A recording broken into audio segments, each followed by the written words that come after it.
en dessous. Non, à gauche. Ça, c'est quoi? Ah non, Et en dessous, t'as une grille. Ça, là. Ouais, ça. Et en dessous. Tout en dessous. Au niveau des prix.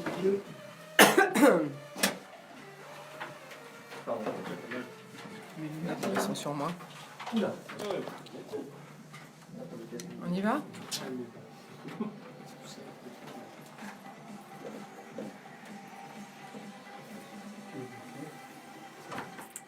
Bonjour à toutes, bonjour à tous. Et oui, on est ravis sur EDFM et au bar de l'économie de vous avoir offert ces quelques musiques de mixage, un avant-goût de la fête de musique, de la fête de la musique, pardon, qui va se passer bien sûr aujourd'hui partout en France et en particulier à Enghien-les-Bains où ce soir c'est la fête de 18h à 22h30 dans toutes les rues de la ville d'Enghien et en particulier au bord du lac, au jardin des Roses, bien sûr, et puis aussi à l'école de musique. Et tout ça d'ailleurs c'est managé par l'école de musique. Alors justement, on va demander à nos invités du jour ce qu'elles pensent de ce qu'on vient d'entendre, ce qu'ils pensent, avant de parler des sujets qu'on a choisis, car aujourd'hui on va parler des pouvoirs justement de la musique, de gestion de petites communes, de financement de projets de recherche du Festival d'Avignon. On va parler donc de financement de recherche en culture. On va parler d'un livre qui s'appelle Le jeu et la règle, et puis d'un nouveau service de marché à domicile avec mes invités que j'accueille tout de suite. D'ailleurs, bienvenue à vous tous au bar de l'économie, bienvenue aussi aux auditeurs bien sûr. Vous pouvez nous regarder en vidéo live sur Facebook, c'est en fonction, et puis bien sûr nous écouter en FM 98.0 et toujours par internet, la web radio idfm98.fr. Catherine Citrifarge, bonjour. Bonjour Florence. Vous êtes maire adjointe auprès de Marion Walter, maire à Livilliers. Ensemble, nous allons parler de l'une des plus petites communes du Val d'Oise, 350 habitants. Elle fait partie du parc naturel régional du Vexin français. Elle est bordée par Henry et Hérouville, Gérocourt, Génicourt, Cormeilles-en-Vexin, et puis non loin, Pontoise et Auny, bien sûr. Et avec vous, on parlera aussi de rénovation de l'église. On parlera aussi de culture, car vous êtes en pleine terre agricole. À vos côtés, Catherine Courtet, bonjour. Bonjour. Vous êtes responsable d'action transversale. D'ailleurs, vous nous expliquerez qu'est-ce que c'est que ce titre, qu'est-ce que c'est que cette fonction, qu'est-ce qu'on appelle les actions transversales à l'ANR, l'Agence nationale de la recherche, la principale agence de financement de la recherche de l'État sur des projets courts de 6 à 9 mois. Et vous êtes sous la tutelle, en particulier, du ministère de l'Enseignement supérieur et de la Recherche. Alors, l'agence met en œuvre des financements pour différents projets. On en parlera tout à l'heure. Mais tout de même, la dotation de l'État est à 859 millions d'euros pour cette année, alors que c'était tombé à 535 millions d'euros en 2014. Et puis, à nos côtés, notre start-up du jour. Et aujourd'hui, c'est Laurent Ségaud. Bonjour Laurent. Bonjour Florence. Vous avez lancé en avril 2018 une plateforme, un marché, le marché du jour justement, des services dédiés au développement des marchés de centre-ville. Alors avec vous, vous allez nous expliquer comment et pourquoi tout à l'heure. Mais tout d'abord, à vous tous, j'ai envie de vous demander, alors la musique, allez-vous participer ce soir aux fêtes de la musique dans les différentes villes où vous résidez? Catherine Citrifarge. Alors, en ce qui concerne ma commune, Livilliers, comme vous venez de le dire, elle est évidemment beaucoup trop petite pour organiser quoi que ce soit en ce qui concerne la fête de la musique. Personnellement, je ne participerai pas parce que ce soir, j'ai la fête de l'école de mon petit-fils. Mais après, vous n'irez pas vous promener en ville avec votre petit-fils pour écouter un petit peu de ci, de là? Peut-être, Peut-être. s'il en a envie, parce qu'il aime, comme les jeunes d'ailleurs aujourd'hui, beaucoup la musique, et notamment celle que vous venez de passer sur votre antenne me paraît tout à fait adaptée. Est-ce que, à titre personnel, quels sont vos goûts musicaux? Alors mes goûts sont très classiques. J'écoute lorsque je suis en voiture radio classique. Donc voilà. Donc l'opéra, la musique, les musiques chantées ou plutôt les musiques sans chant? Un peu, beaucoup les orchestres, le violon et aussi l'opéra. Bon, évidemment, mon coup de cœur, c'est Mozart. Je pense qu'il n'y a rien de mieux. Je pense que Mozart plaît à tout le monde, de toute façon, quel que soit l'âge. et même dans la nature, doit aimer Mozart. On va poser la question à Catherine Citrifarge. Est-ce que vous, ce soir, vous allez déambuler dans les rues pour participer à la fête de la musique? Oui, avec grand plaisir. C'est vrai que on ne peut pas, enfin, je crois qu'on ne peut pas se passer de musique.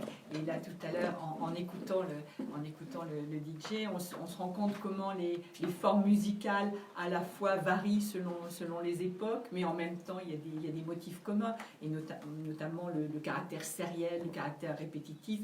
C'est des choses qu'on peut retrouver aussi bien dans le chant grégorien, dans les sonneries de Sainte-Geneviève-du-Mont, dans la musique contemporaine, ou chez Philippe Glass, par exemple. Alors c'est bien Donc, que vous le rappeliez. C'est intéressant effectivement de voir comment les formes musicales peuvent disparaître, réémerger, se recomposer d'une manière différente. Et je pense que c'est ça ce qui fait aussi, ce qui caractérise la création. Ce qui caractérise peut-être aussi, c'est le fait justement des influences diverses et variées de la musique classique qu'on peut retrouver dans le jazz ou après dans la musique contemporaine. C'est ça que vous voulez dire? Absolument, absolument. Tout à fait. Mais si vous parliez du caractère sériel, donc de ces musiques répétitives, et c'est bien ce qu'on reproche à l'électro, c'est que certaines formes d'électro sont extrêmement répétitives. Oui, mais prenez par exemple la musique de Phil Glass ou de Steve Reich. Ce sont des musiques très répétitives et qui sont tout à fait passionnantes. J'évoquais les sonneries de Sainte-Geneviève-du-Mont, de Marin Marais. C'est une musique très répétitive aussi. Même le boléro de Ravel, c'est répétitif. Donc je ne pense pas que le caractère répétitif soit une forme qui présente moins d'imagination et moins d'intérêt que d'autres formes. Et donc finalement, heureusement, parce que ça donne des refrains aussi qu'on peut finalement, nous qui ne sommes pas musiciens, peut-être se mémorer et chanter, c'est ça? Oui, absolument. Mais regardez, même dans les danses traditionnelles, des danses d'initiation en Afrique par exemple, et ben vous avez un caractère répétitif dans le mouvement. Certaines danses folkloriques aussi, par exemple en France. Regardez les danses en Bretagne, par exemple, il y a un caractère très répétitif. Et ce caractère répétitif, on le retrouve dans la moderne danse américaine, comme on peut le retrouver par exemple dans les créations de quelqu'un qui s'appelle Olivier Dubois, qui est un très grand chorégraphe contemporain. Donc c'est une forme qui se déploie dans de nombreux... Alors vous parliez des Africains, mais en même temps c'est un rite. Hein. Ce sont des rituels en même temps. Mais il n'en demeure pas moins que le mouvement ou la musique ou les rythmes qui vont accompagner peuvent mobiliser ce caractère de répétition. Alors on reviendra peut-être sur ce sujet quand on parlera du livre avec vous de Le jeu et la règle, parce que rite et rituel, c'est un chapitre, c'est un des chapitres de ce livre. Alors on en reparlera tout à l'heure si vous voulez bien. Ce qui est vrai, nous finançons beaucoup de travaux, notamment sur l'influence de la musique sur la plasticité cérébrale. Et par exemple, des chercheurs comme Mireille Besson, qui est directrice de recherche au CNRS, qui est à l'université d'Aix-Marseille, spécialiste de neurosciences, a notamment beaucoup travaillé sur l'effet de la musique, en comparant à la fois des gens qui avaient une pratique de la musique et des gens qui n'avaient pas de pratique. Et il y a une modification de l'organisation cérébrale. Et on a pu mesurer à quel point cela avait un intérêt pour favoriser l'attention, la coordination, par exemple, entre les musiciens. C'est fabuleux de regarder un groupe de musiciens, comment ils arrivent à se coordonner sans parler. Simplement en s'envoyant il y a un système de résonance entre les différents musiciens. On a observé également que ça pouvait faciliter l'apprentissage du langage. Et ça, c'est par le fait que la phrase musicale se déploie dans le temps comme la phrase parlée. Donc il y a beaucoup d'effets positifs à la musique. D'ailleurs, vous parlez de recherche. Il y a une récente étude, j'en ai parlé il y a quelques jours à l'antenne, au niveau des nourrissons nés avant terme. Il y a une expérience musicale qui a été faite, je me demande si c'est pas à Avignon, peut-être c'est sous la houlette de Mireille Besson, dont vous parliez tout à l'heure. En tout cas, cet hôpital a mis en place, a demandé à un créateur musical de créer des musiques pour des grands prématurés. Ils se sont aperçus que grâce à cette musique spécifique, bien sûr, eh bien, leur cerveau avait rattrapé finalement le retard dû à leur naissance prématurée. Donc voilà, et puis une nouvelle étude vient d'être publiée par des Anglais au niveau des sportifs. Donc ceux qui font du sport en écoutant de la musique, ça améliore les fonctions coronariennes. Donc tous ceux qui ont des problèmes cardiaques, eh bien écouter de la musique, ça fait du bien à l'organisme, et d'autant quand vous faites du sport. On va poser la question également à Laurent Ségaud. Alors Laurent Ségaud, ce soir, vous allez faire la fête vous aussi? Faire la fête, écouter la musique et danser, bien sûr, évidemment. Plusieurs communes dans le Val d'Oise proposent aujourd'hui des fêtes magnifiques. J'espère que ce sera l'occasion d'en profiter tous ensemble, bien sûr. Alors, vous, à titre personnel, vous écoutez quel style de musique? Je suis très éclectique. Ça va du rock des années 70 jusqu'à la musique de film, du R&B d'aujourd'hui, beaucoup de funk. Donc Aussi, vous êtes du jazz fusion. Vous êtes un grand zappeur alors? Je suis pas un au grand niveau zappeur, je suis musique? plutôt un grand consommateur de solutions de streaming. Alors, on va pas nommer les solutions, on va dire solutions de streaming ou solutions numériques. Mais je suis plutôt Et donc là, ce sont les plateformes qui vous amènent la musique, vous mettez un choix, puis après... C'est une façon, depuis des années, de consommer, on va dire, si on peut utiliser le mot consommer, ou plutôt profiter de musique. Et je pense qu'effectivement, c'est une solution très agréable qui à la fois pousse et fait pas mal de propositions, mais qui nous permet de créer des listes. Et justement, est-ce que ça n'enferme pas dans un certain style? Comment on fait pour en sortir? Parce que pour le coup, c'est effectivement un problème. Ça peut être un problème. Je pense qu'on peut tout à fait en sortir, ne serait-ce que parce qu'on peut partager aussi aujourd'hui des playlists. On peut aujourd'hui accéder à des playlists qui sont proposées par le diffuseur. Et puis, on écoute encore parfois un peu la radio, on écoute d'autres choses. Et on va tout de suite chasamer le titre ou l'identifier. Non, je pense qu'au contraire, c'est une façon d'écouter plus de musique. Merci beaucoup à tous pour ce commentaire. Voilà comment on démarre aujourd'hui le bar de l'économie. Et je vous propose de faire justement une petite pause musicale avant les infos du jour.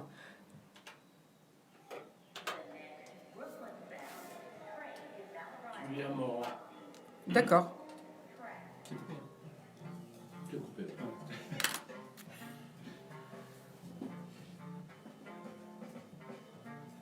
Alors en fait, on passe pas mal d'artistes parce qu'il y a le festival de jazz qui va démarrer à Enghien le 3 juillet. Hier, j'ai fait venir Blandine Armelin, la directrice culturelle du groupe Barrière, qui s'occupe du festival de jazz. Donc on a parlé. Et donc aujourd'hui, vous allez avoir droit à pas mal d'extraits musicaux d'artistes qui vont venir se produire à Enghien au mois de juillet. Aujourd'hui et toute la semaine. Pas, hein. Non, mais C'est dans elle est déjà, oui, c'est dans ma liste à moi.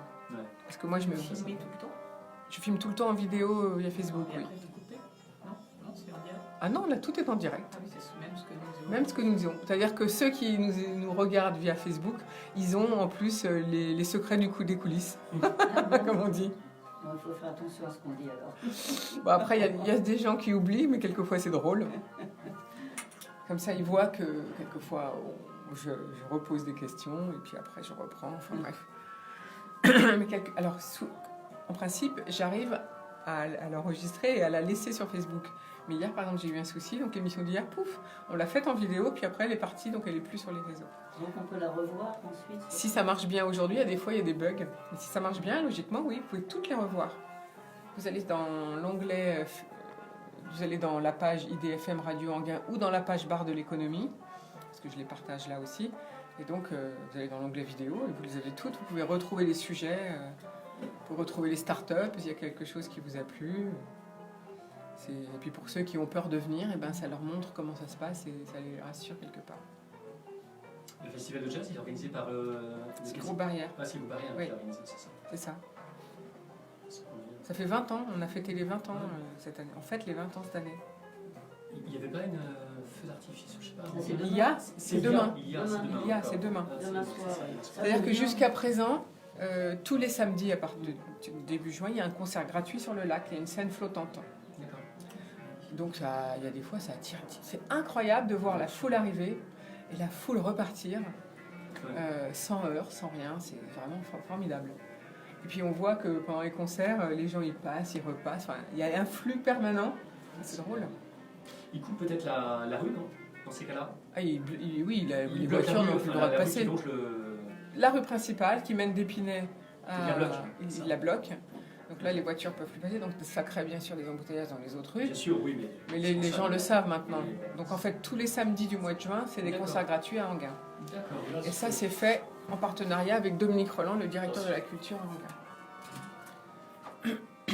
Nous voici de retour au bar de l'économie. C'était un extrait d'un titre, ça s'appelle Gouargal de Tulia Morand, un avant-goût du jazz dont le festival va se dérouler du 3 au 7 juillet prochain. Alors aujourd'hui, eh bien, vous avez entendu sans doute, on parlait des pouvoirs de la musique, mais on va parler aussi de gestion de communes, de financement de projets de recherche, du Festival d'Avignon, de jeux de règles, et puis d'un nouveau service de notre start-up du jour avec le marché du jour, avec Catherine Citry-Farge, maire adjointe auprès de la maire de Lévilliers, avec Catherine Courtet, responsable d'action transversale à l'ANR, l'Agence nationale de recherche, et puis avec Laurent Segaud, qui lance sa plateforme, le marché du jour.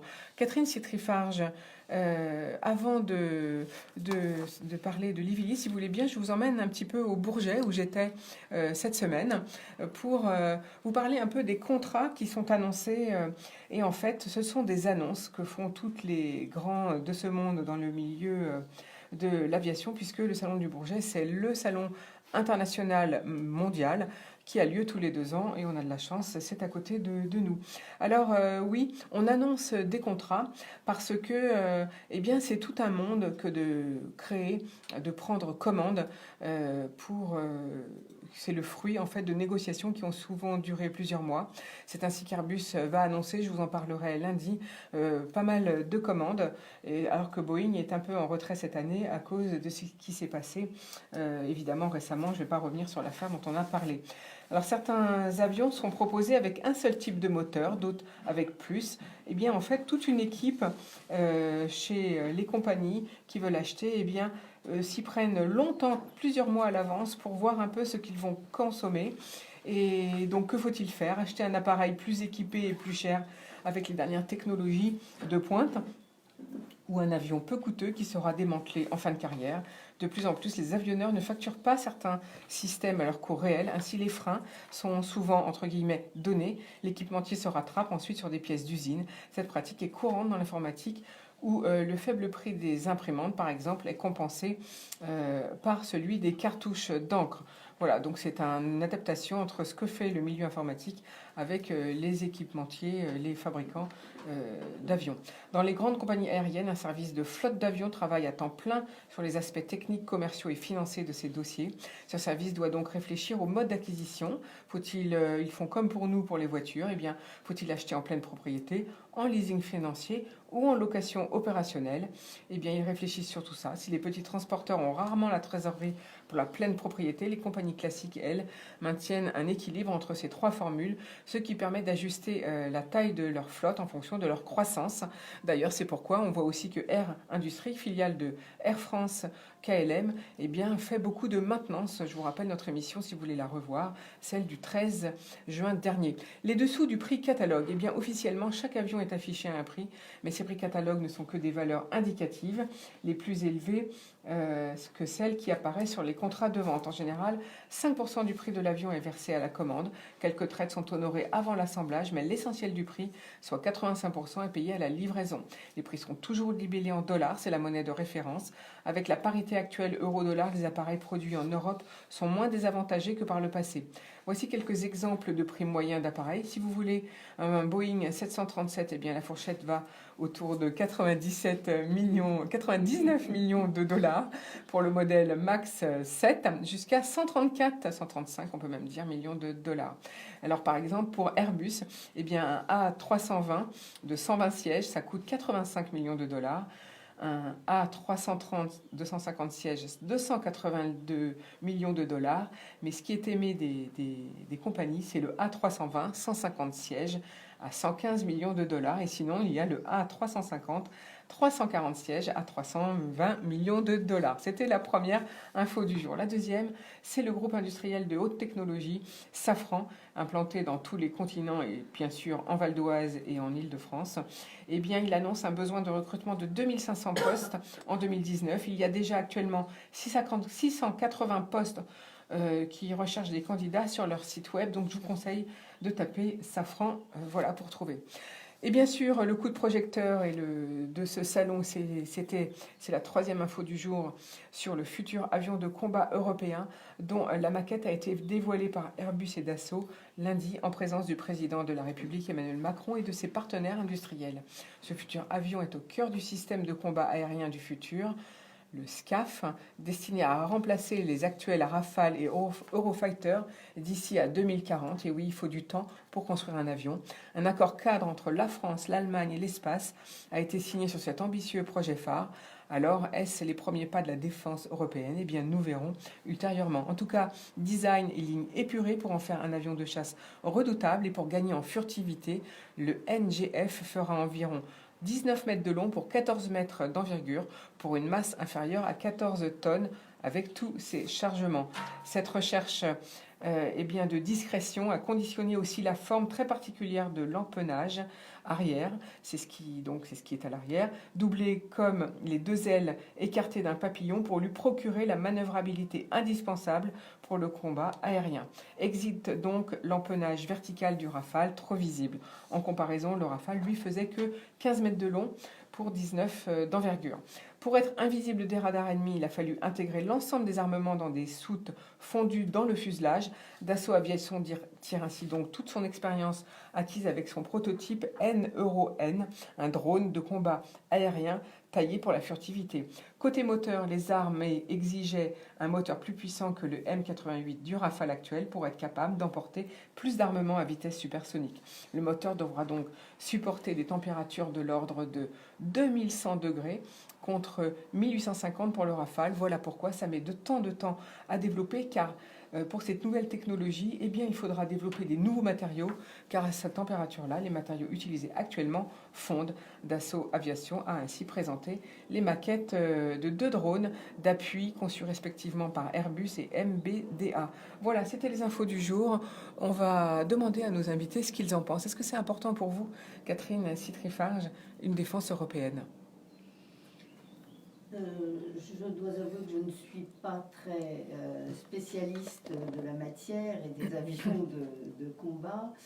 Je pense que sur le plan européen, l'idée de maintenir la paix, puisque à la base l'Europe c'est d'abord la paix, je pense que l'idée d'une défense européenne me paraît indispensable à l'heure actuelle face aux géants que sont les États-Unis, la Russie et la Chine.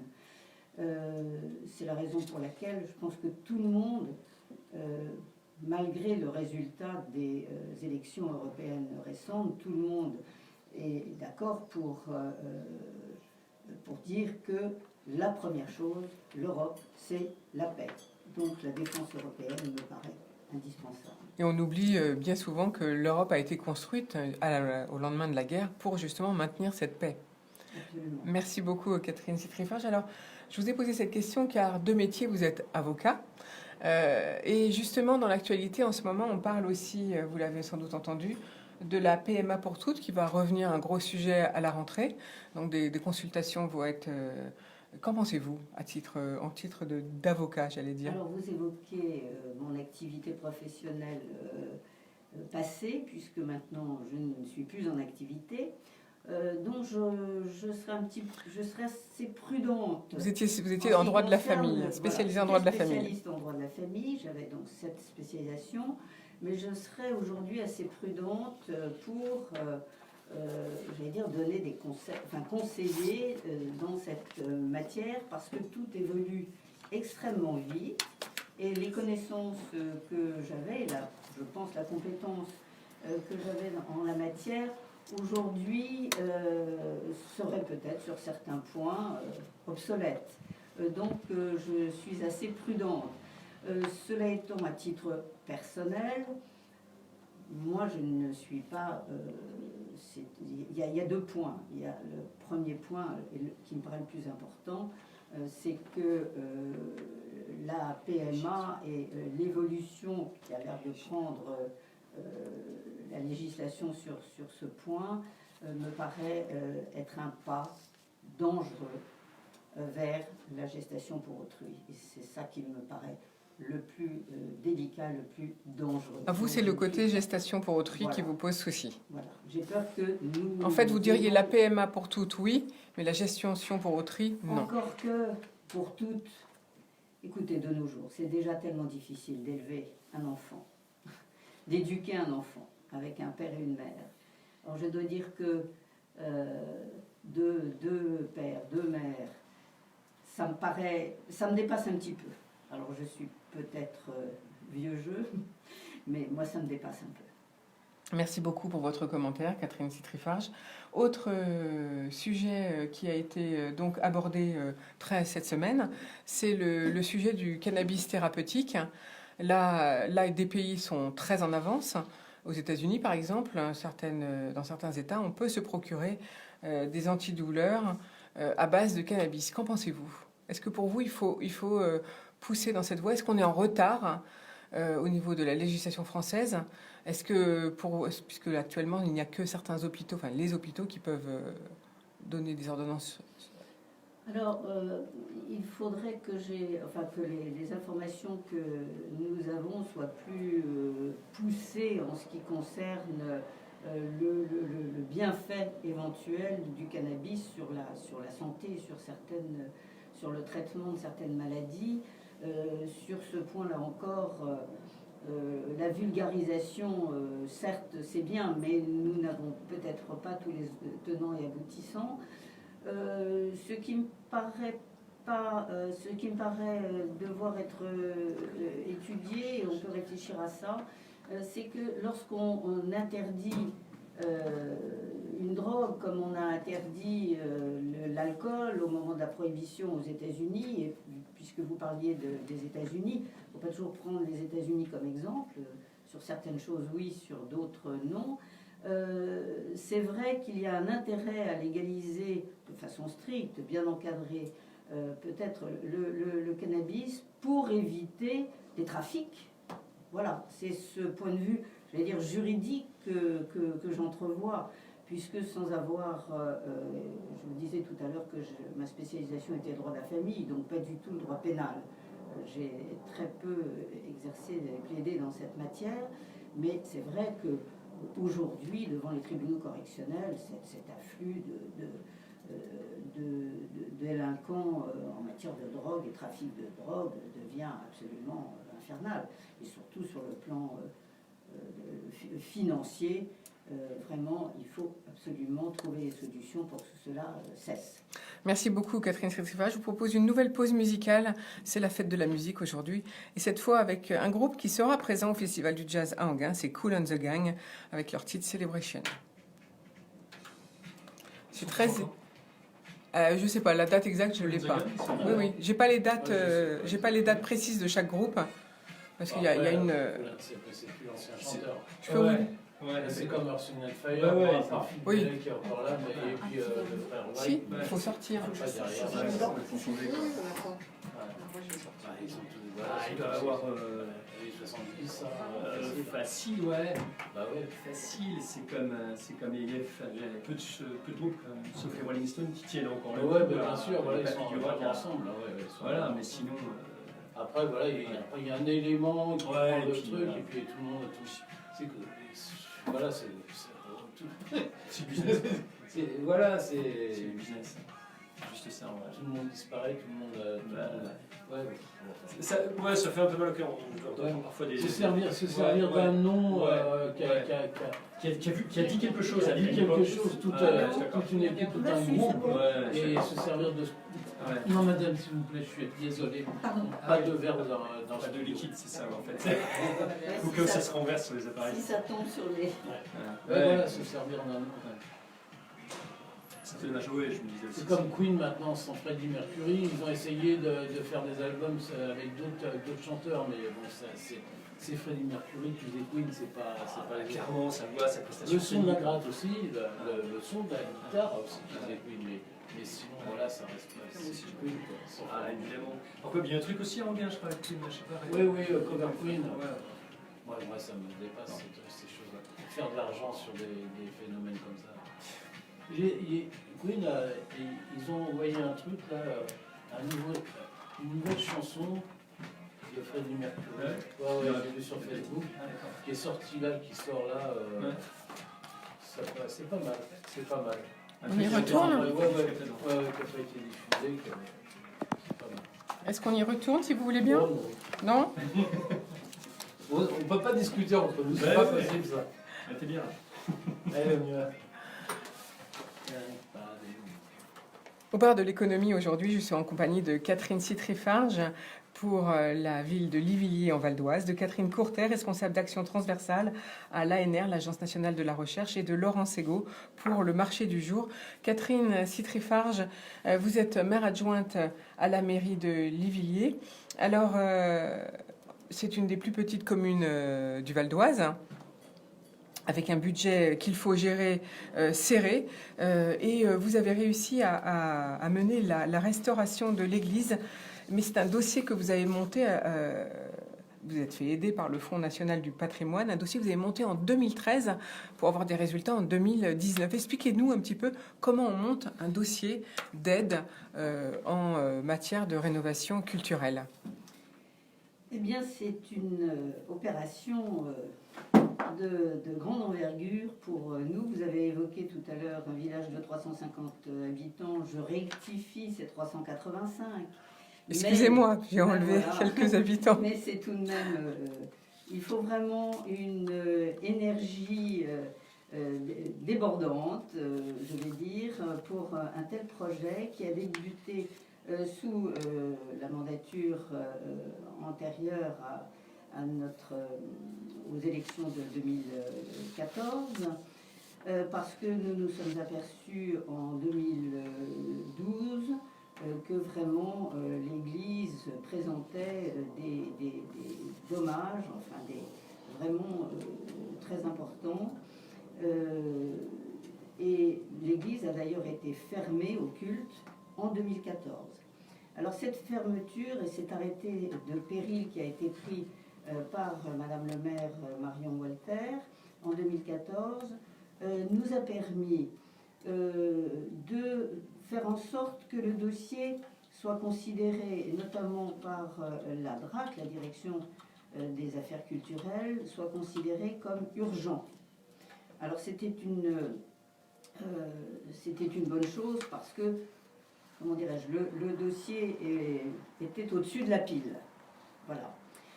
Donc, monter un dossier de restauration d'une église, eh bien, il faut, je le disais, il faut toute son énergie pour prendre contact avec les subventions, avec ceux qui vont pouvoir verser des subventions, puisque, vous le disiez, le budget de la commune est très faible, le budget est 300 000 €. Donc, vous évoquiez tout à l'heure les prix des avions. Je dois dire que ça fait, évidemment, ça fait rêver. Ça fait rêver. Nous avons très très peu de moyens. Et nous avons d'ailleurs, je vais en parler, pour que la commune puisse verser sa part, nous avons eu recours à un emprunt bancaire, évidemment. Alors, en ce qui concerne les subventions, nous avons donc eu des contacts et déposé des dossiers, tout d'abord auprès de la DRAC, puisque l'église Saint-Fiacre de Livilliers est un monument historique, classé monument historique, donc il est évident qu'aucun travaux ne peut être exécuté, ne peut être commencé sans un feu vert de l'architecte. Des bâtiments de France. Non seulement des bâtiments de France, mais un peu au-delà de l'architecte, des monuments historiques, vraiment du conservateur des monuments historiques. Et puis de l'architecte des bâtiments de France. Cela commence par un dossier à la DRAC. Et la DRAC, alors je ne veux pas rentrer dans le détail des pourcentages, parce que c'est des pourcentages de subventions, parce que c'est très délicat, étant donné que les bases subventionnables sont différentes pour les financeurs publics.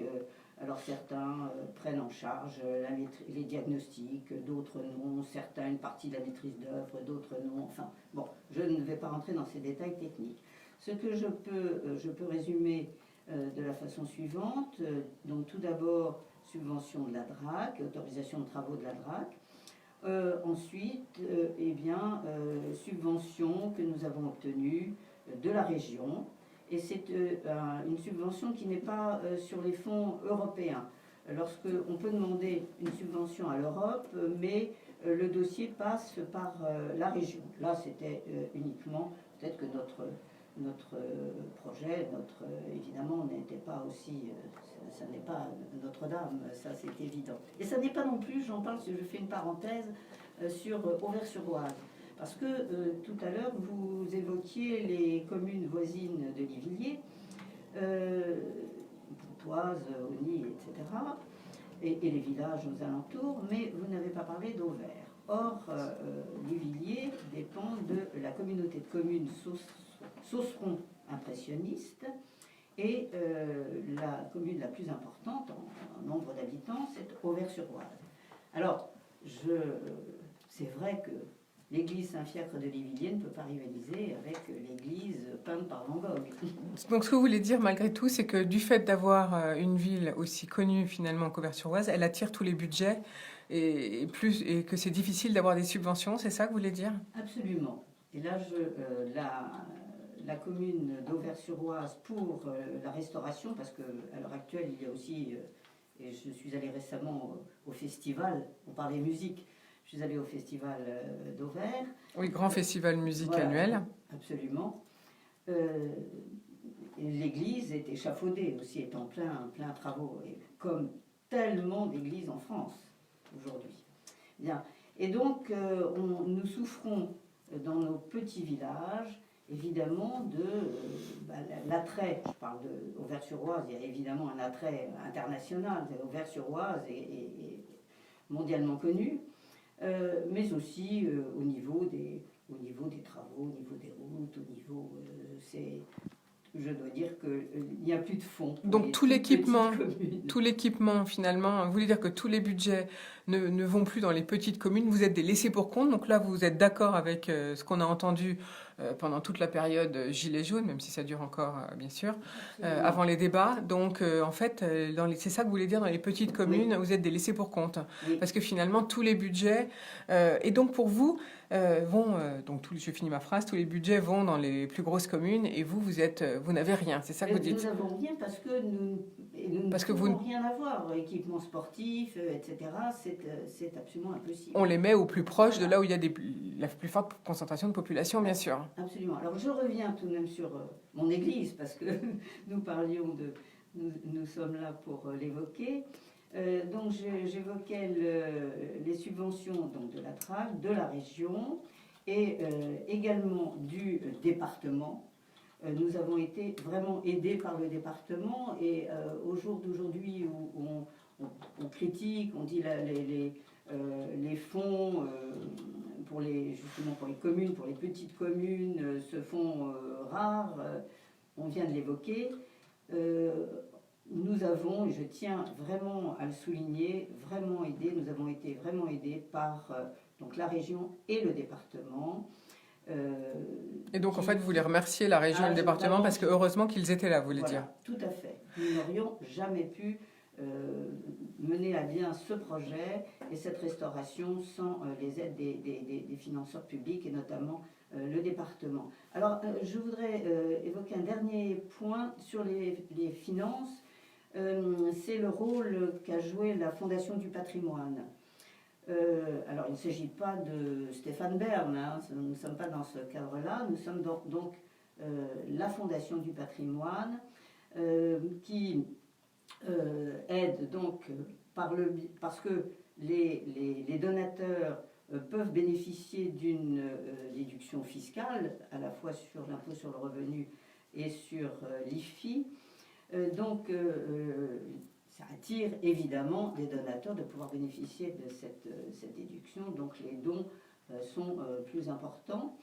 Et nous avons récolté à l'heure actuelle, pour les 2 phases de la restauration de l'église, environ 75 000 €. Donc finalement, vous avez fait comme les entreprises, comme les startups, vous avez fait une opération de crowdfunding, comme on dit, avec la Fondation du patrimoine, Voilà. Et grâce à elle, vous avez réussi à bénéficier d'un 3e fonds. Voilà, nous avons conclu une convention tripartite, commune, Fondation du patrimoine et association. Parce que, évidemment, l'association est là pour accompagner l'opération de mécénat. Bien sûr. Donc, l'association de sauvegarde de l'église de Livilliers, la ZEL, aussi qui nous aide. Donc, convention tripartite. Et, et enfin, nous avons eu, peut-être une des dernières, mais une réserve parlementaire, celle de Madame Dominique Gillot, à l'époque sénatrice du Val d'Oise. Et qui s'est beaucoup occupée de culture, justement. Tout à fait. Et alors, vous dites, Catherine Citrifarge, que finalement, pour une commune de 385 habitants, c'est important de garder un maire. Alors, à l'heure actuelle, où on veut justement fusionner les communes pour supprimer les petites communes, vous vous dites non, il faut qu'on garde nos maires. Pourquoi ? Si vous interrogez nos administrés, ils disent c'est évident, nous ne voulons pas être fondus dans une grande commune, nous voulons notre maire, nous voulons, si vous voulez, aujourd'hui les villages restent, ont une âme encore. Si on veut maintenir cette âme, c'est l'église et c'est la mairie. Voilà, c'est l'église avec son aspect patrimoine, Oui, parce qu'il comme n'y a celles quand elles sont monuments historiques, ou son aspect culturel, ou son aspect lieu de réunion. Aujourd'hui, dans nos villages, nous n'avons plus de café, il y a plus de commerce. plus de commerce.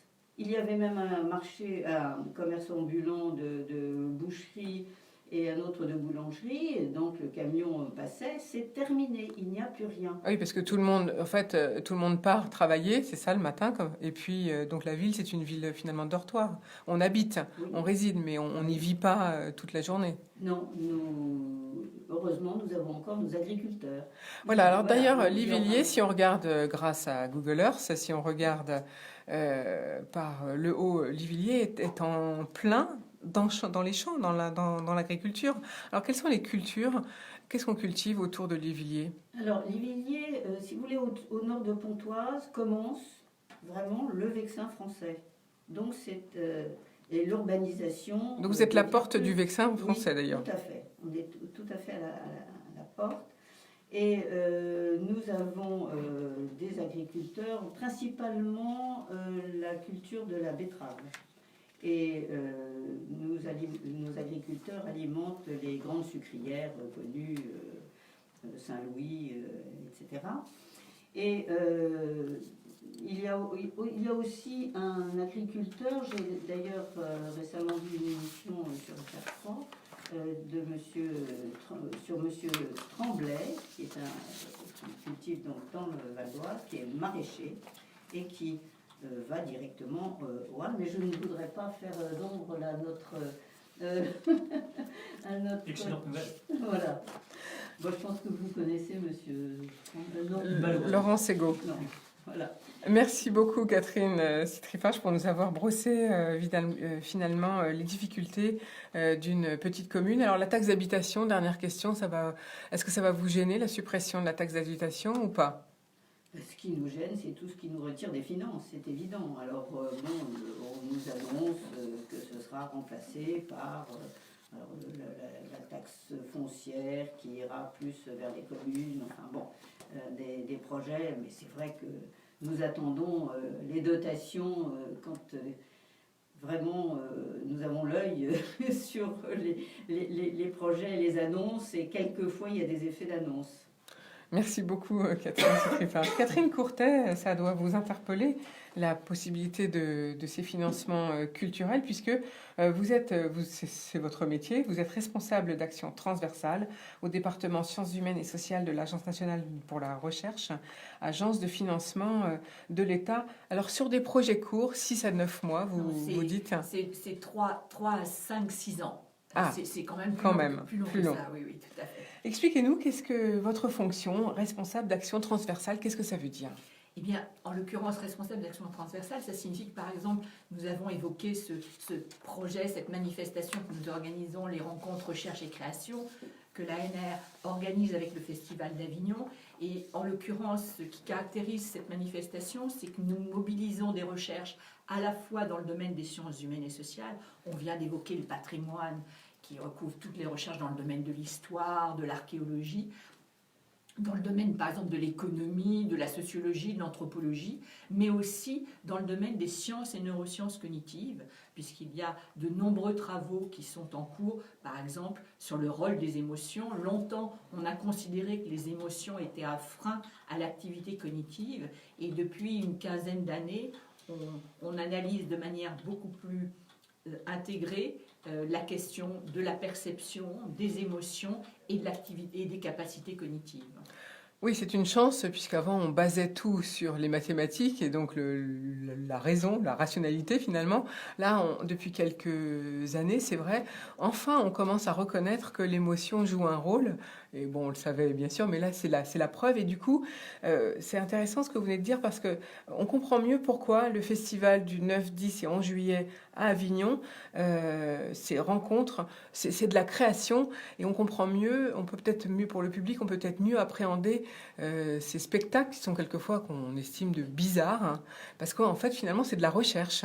Alors, je pense que c'est-à-dire que surtout on a créé ces rencontres parce que tout d'abord, à l'Agence nationale de la recherche, nous finançons depuis la création de l'agence en 2005 beaucoup de projets dans le domaine des sciences humaines et sociales qui se rapportent aux questions de culture, de création, y compris de patrimoine, et que ça correspond à un domaine vraiment d'excellence pour la recherche en sciences humaines et sociales en France, au niveau européen, mais particulièrement en France.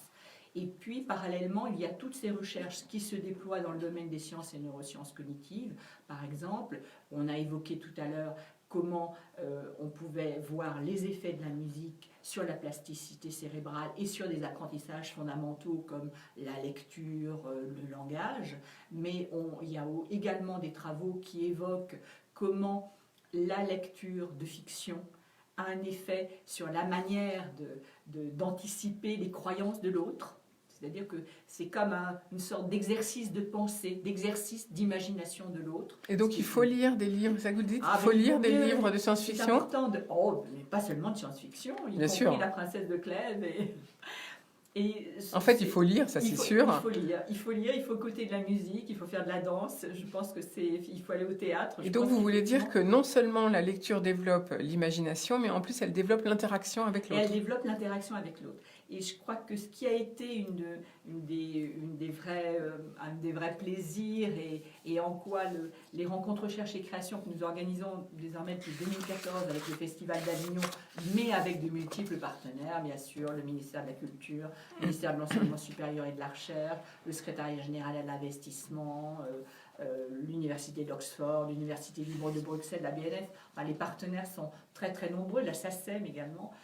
Et ce qui est apparu dans cette mise en résonance entre les œuvres présentées au Festival d'Avignon, donc les textes, le travail des metteurs en scène, des comédiens, des danseurs, et toutes les recherches que nous pouvions mobiliser en résonance avec cela, c'est à quel point ce qui se passe à la fois quand on lit de la fiction, quand on va au théâtre, quand on écoute de la musique, ce sont des phénomènes fondamentaux, ça renvoie à des questions fondamentales du développement humain, du développement des habiletés sociales, du développement cognitif et aussi du développement des sociétés en elles-mêmes.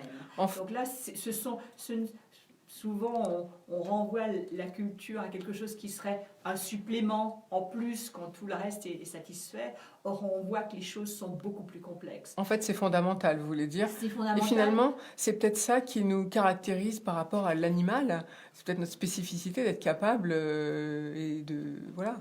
C'est clair que les travaux sur l'archéologie préhistorique montrent à quel point les premières gravures sur des galets, les premières tailles de pierre, donc tout ce qui est la culture au sens très, très général, avec les techniques, les rites funéraires, etc., ont accompagné l'évolution humaine. Et finalement, on a toujours dessiné, en fait, dès les premiers âges de l'homme. Alors, c'est 35 000 ans, hein, la grotte Chauvet, les merveilles de la grotte Chauvet.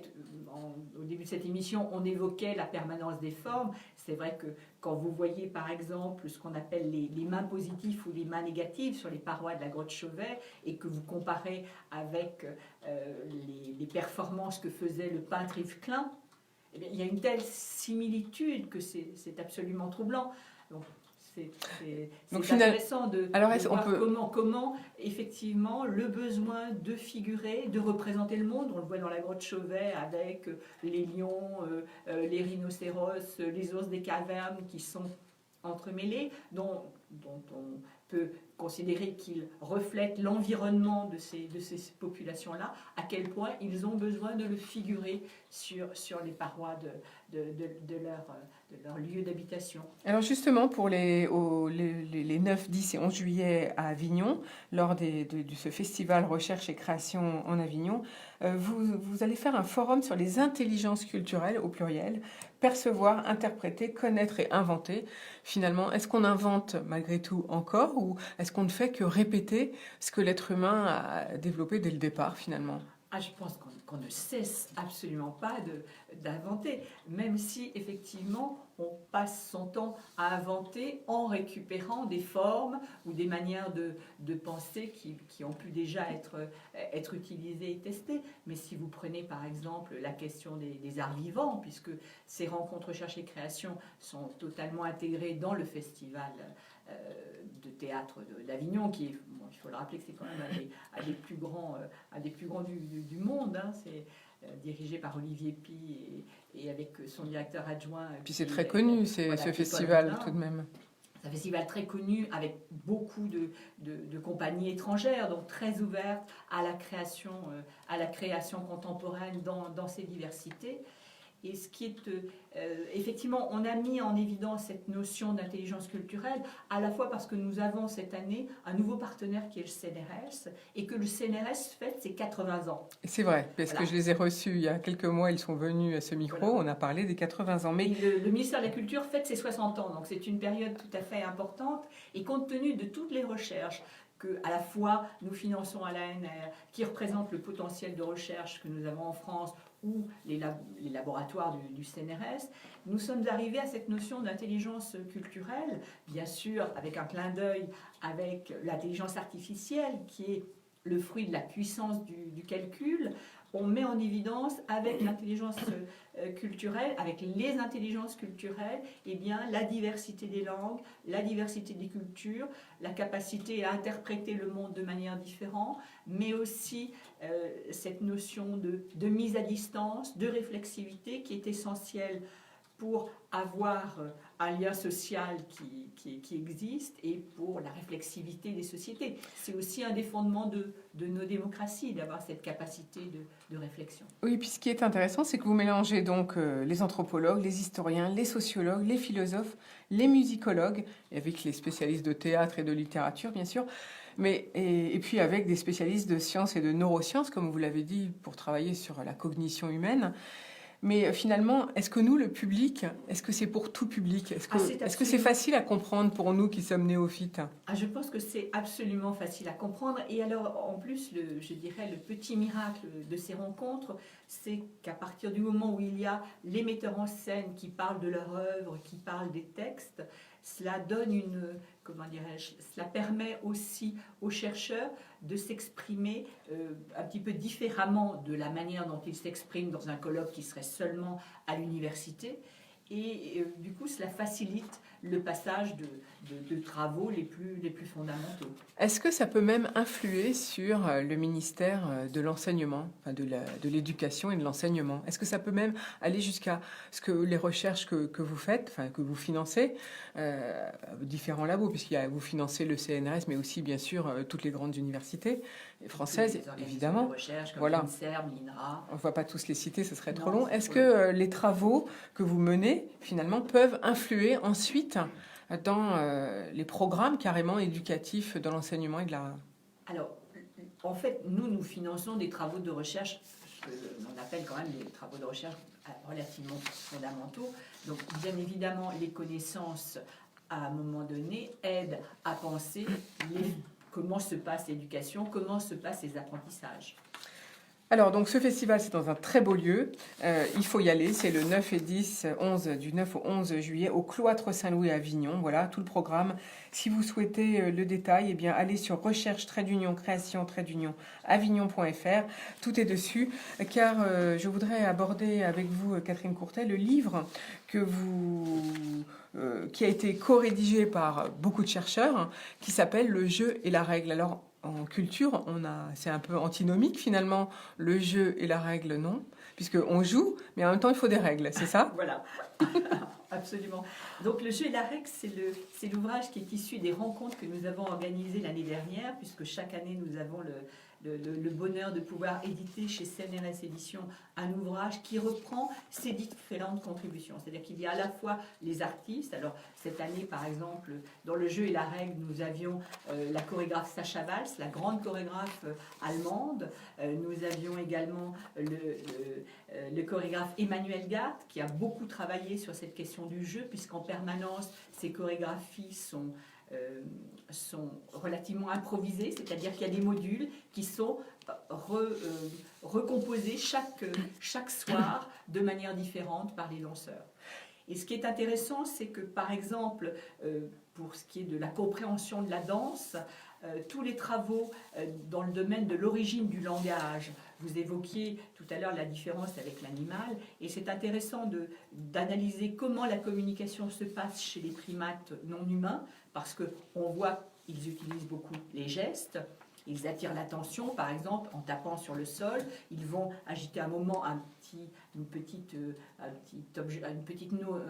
nourriture devant le petit enfant chimpanzé pour attirer son attention, et que ces modes de communication ancestraux se retrouvent dans la communication humaine, avec aussi les systèmes les plus sophistiqués du langage et de la conversation. Alors ce livre, Le jeu et la règle, sort en librairie le 4 juillet.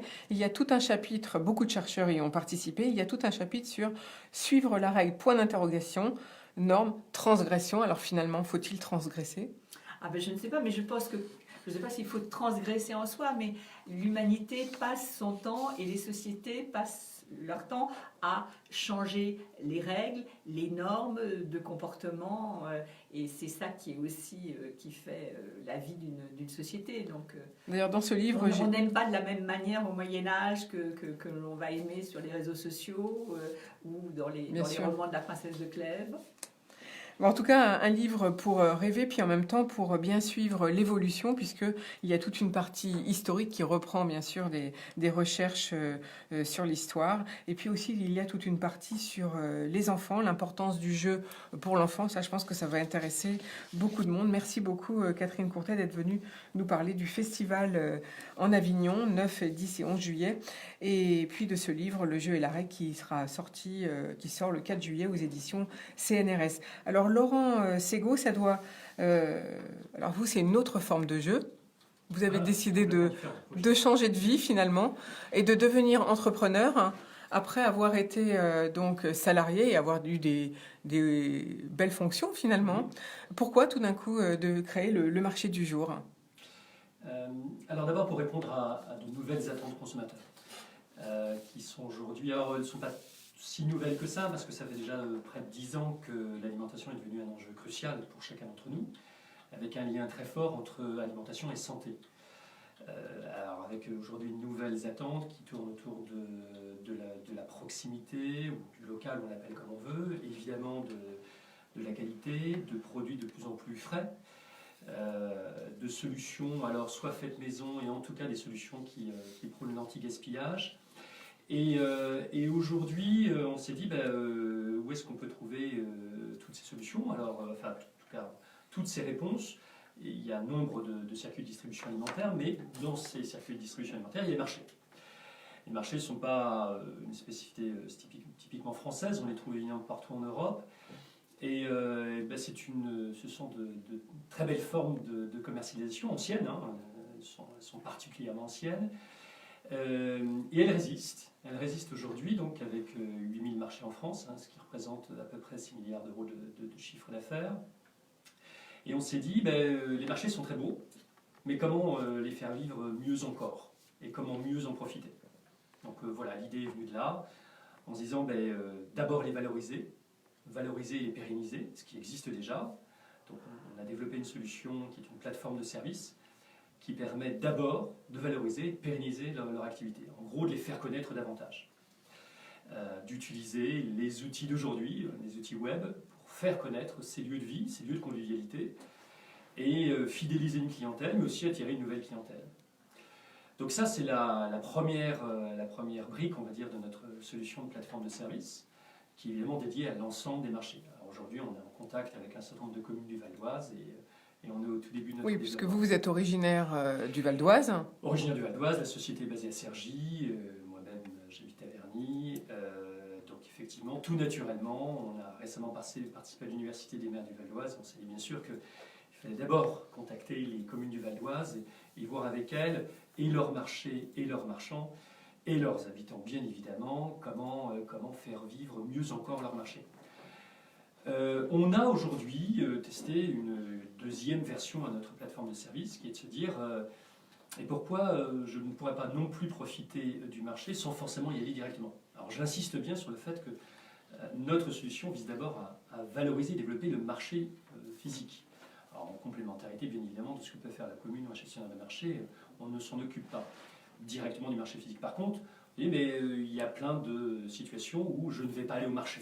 Je n'ai pas le temps, par exemple. J'ai pas le temps, Voilà, je travaille trop loin. Le samedi ou le dimanche, j'ai envie de dormir ou je fais la grasse matinée. J'ai pas envie de faire la queue, tout J'ai pas envie simplement. de faire la queue, je ne peux pas prendre ma voiture, je ne peux pas me garer. Enfin, je veux dire, je me retourne vers Catherine, mais enfin, les maires, les équipes municipales, les services administratifs ont bien connaissance de toutes ces situations. Donc on s'est dit, c'est très bien. Et donc vous trouvez aujourd'hui beaucoup de gens qui connaissent le marché. Les dernières études, c'est 75% des Français apprécient, connaissent et vont de temps en temps ou régulièrement marcher. Seuls 25% ils vont très fréquemment. Donc vous voyez déjà un écart considérable entre des gens qui connaissent et qui vont de temps en temps marcher et ceux qui y vont régulièrement. Donc déjà on pourrait combler ce déficit et même attirer une nouvelle clientèle. Et donc on s'est dit évidemment, pourquoi ne pas proposer aussi, alors c'est une solution qui a été aujourd'hui testée et qui est à la discrétion des marchés et surtout des marchands, mais une solution de vente en ligne effectivement.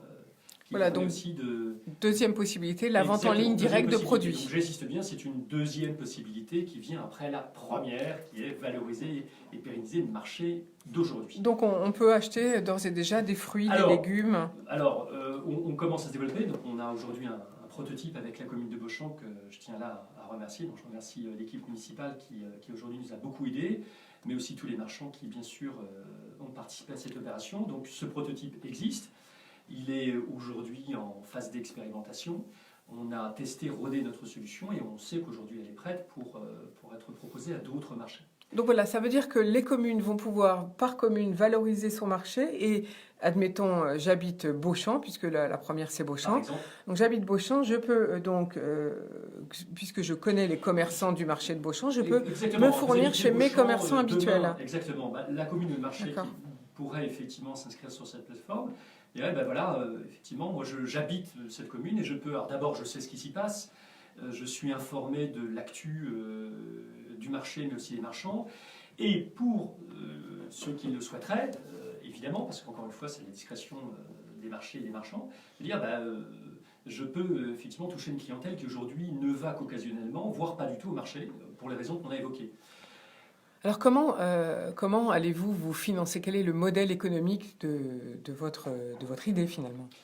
Ça, c'est une très bonne question. C'est une problématique, je dirais, fondamentale pour la plupart des startups dans notre pays, mais c'est vrai ailleurs d'ailleurs. Évidemment, toute nouvelle idée a besoin d'être financée. Pour l'instant, on travaille sur fonds propres. On est aujourd'hui en contact avec un certain nombre de collectivités, pour ne pas les nommer, notamment le Conseil régional d'Île-de-France ou la Banque des Territoires, avec qui aujourd'hui nous discutons pour essayer de, évidemment, monter un dossier. Ce ne sont pas les seuls, mais ceux-là nous soutiennent tout particulièrement. Et puis, notre modèle, il est très simple en fait. La solution, nous la proposons aux communes, donc sous forme d'un abonnement extrêmement modeste. Et puis après, finalement, à l'instar d'autres places de marché, pour ne pas les citer ici, mais certaines, vous les reconnaîtrez facilement, pour ce qui est de la partie vente en ligne, effectivement, c'est une commission qui est prélevée sur les ventes des marchands. Mais est-ce que vous allez aussi aller voir les gestionnaires de marché, puisque c'est eux qui On est gèrent... évidemment tout à fait ouvert, évidemment, aux gestionnaires de marché, sachant qu'en France, la gestion des marchés est bien différente selon les régions, selon les départements. Il s'avère qu'en région francilienne, effectivement, une grande partie des marchés sont délégués à des délégataires ou des prestataires qui sont des gestionnaires de marché, ce qui est beaucoup moins vrai en province, où la plupart des marchés sont travaillés en régie. Pardon. Alors finalement, pour le marché du jour, quel est le défi pour 2019 ? convaincre des communes et convaincre des marchands. C'est Parce que les difficile. clients, eux, sont déjà convaincus. C'est-à-dire que aujourd'hui, sans fausse modestie, mais quand on parle de notre idée, on se dit, bah, écoutez, voilà, bah, le marché, demain, vous pourrez y accéder quand vous voulez, et beaucoup plus facilement. Ah, c'est super, c'est où je peux faire mes courses de produits frais, mes produits artisanaux, chez mes producteurs, chez mes artisans, chez mes marchands, mais c'est super, quand est-ce que je peux y aller, c'est où, c'est quoi, c'est comment. Côté client, aujourd'hui, ils ont déjà tourné la page. Hein. Enfin, quelques chiffres. Hein. Aujourd'hui, vous avez 50% des Français qui font leurs courses alimentaires sur Internet. Donc ça va très vite. Hein. Le commerce alimentaire sur Internet, c'est déjà plus de 8 milliards. Enfin, pardon, excusez-moi, c'est 8 milliards en horizon 2020, donc ça va bientôt arriver. On est à 7 milliards aujourd'hui, avec une grosse partie qui sont le fait des drives, mais pas que. Beaucoup de solutions se développent. Et il aurait été curieux de se dire que les marchés ne pourraient pas en bénéficier. Oui, et c'est vrai que de temps en temps, se faire livrer à domicile, c'est quand même très intéressant. Alors, se faire livrer à domicile ou retirer sa commande directement sur le voilà. marchand en coup-de-fil parce que je vais très rapidement, c'est prépayé, et puis je fais d'autres courses à côté auxquelles je n'ai pas pensé. Ou encore proposer des drives sur les marchés, pourquoi pas. Et puis ça permet. Voilà, et puis ça évite peut-être des queues, de faire la queue. Parce que de toute façon, tout le monde physiquement, les marchés ont une capacité d'accueil qui est fixée. Donc je veux dire, on ne peut pas accueillir non plus des dizaines de milliers de personnes. Et puis effectivement, ça correspond. En fait, l'idée, c'est de proposer à chacun la solution qui leur convient le mieux. Donc la clientèle fidèle du marché continue à aller au marché. Et bravo, et c'est vraiment ce qu'on essaie de faire vivre. C'est pour nous très important. Et puis là, on veut toucher les gens qui ont d'autres habitudes ou d'autres comportements d'achat. Donc là, votre premier défi, c'est la recherche de partenaires financiers, j'imagine. Alors, de partenaires financiers, puis de partenaires tout court. Puis de partenaires de marché, voilà. Des communes et demain des marchands. Mais d'abord des communes. Alors si on veut vous joindre, Laurent Ségaud, on fait comment? Le marchédujour.fr. Tout simplement. Vous y trouverez toutes nos coordonnées. Et on vous contacte comme ça. Exactement, vous y trouverez toutes nos coordonnées. Alors évidemment, on est... Et puis voilà. Et puis vous devrez prendre votre bâton de pèlerin pour aller contacter toutes les communes du Val d'Oise. C'est ce qu'on fait déjà dans le Val d'Oise. Alors, on va repasser la parole. Merci beaucoup, Laurent Ségaud. C'était donc le marché du jour, notre start-up du jour. Nous aussi, on utilise ce mot-là. Catherine Siri-Farge, alors, une petite minute pour parler donc de la rénovation à nouveau de l'église qui est en cours. Bientôt, vous allez mettre le clocher, c'est ça ? Alors oui, donc nous avons effectué, c'était la deuxième phase des travaux, la première phase ayant consisté à rénover la nef notamment et la couverture, la charpente et la couverture de la nef, des collatéraux. Et la deuxième phase a consisté à restaurer le clocher. Et la restauration a eu lieu au sol. Donc il y a eu au mois de novembre 2018 le grutage du clocher au sol. Il a donc été restauré en ardoise. On a reposé la croix, on a restauré le coq. Donc c'est une vraie flèche classique avec croix et coq. C'est tout de même une nouvelle dont je voulais vous faire part, c'est que le grutage de ce clocher aura lieu mardi prochain, donc mardi 25 juin. Voilà, un spectacle. À partir de 9h, c'est un spectacle tout de même très intéressant. Très intéressant. Donc rendez-vous mardi prochain pour le grutage du clocher de Livilliers. Voilà, et pour tout renseignement, vous allez sur le site livilliers.fr. Voilà. Merci beaucoup Catherine Siri-Farge. Alors Catherine Courtet, vous travaillez à l'Agence nationale de recherche. C'est très important le financement de la recherche en France. Et ce qui est très intéressant, c'est les différents domaines. Il y a des secteurs prioritaires, donc la biodiversité. Est-ce qu'on peut en parler un petit peu? Les contaminants? Alors là, je crois que la spécificité de l'Agence nationale de la recherche, c'est de financer des projets de recherche dans les différents domaines. Alors bien sûr, les questions d'environnement que vous évoquez sont des domaines qui sont financés à l'ANR depuis 2005. Ça va bien sûr de la question de la biodiversité, mais aussi les systèmes alimentaires durables, les modes agricoles, mais également les questions de santé et environnement, puisque dès la création de l'ANR en 2005, il y a eu un programme qui a été mis en place autour de santé, environnement et santé-travail. Et ceci était le fruit du premier plan santé-environnement mis en place par le gouvernement en 2004 et du premier plan santé-travail qui avait été coordonné à l'époque par monsieur Gérard Larcher. Et grâce à ces deux plans et le fait qu'ils aient un volet recherche, nous avons pu mettre en place à la création de l'ANR un vaste programme de recherche qui avait, sur les 3 premières années, pu financer jusqu'à 25 millions d'euros de recherche dans les différents domaines. Ça allait bien sûr de l'épidémiologie pour la connaissance des expositions des facteurs de santé, sur les effets physiologiques des contaminants, mais aussi dans le domaine des sciences humaines et sociales. Oui, La d'ailleurs, particularité, c'était aussi que nous avions pris en compte cette question du rôle de l'environnement dans la dynamique des pathogènes et le fait qu'il y avait des pathologies qui pouvaient passer de l'animal à l'homme. C'était un pari qu'on avait fait en 2005 et on voit que plus de 10 ans après, nous ne nous étions pas trompés. Pas trompé, exactement, donc ça c'est important. Et puis bien sûr, votre domaine, les sciences humaines et sociales, la réflexion cognitive, c'est très important. Et puis la culture, puisqu'il y a le Festival d'Avignon qui arrive du 9 au 11 juillet.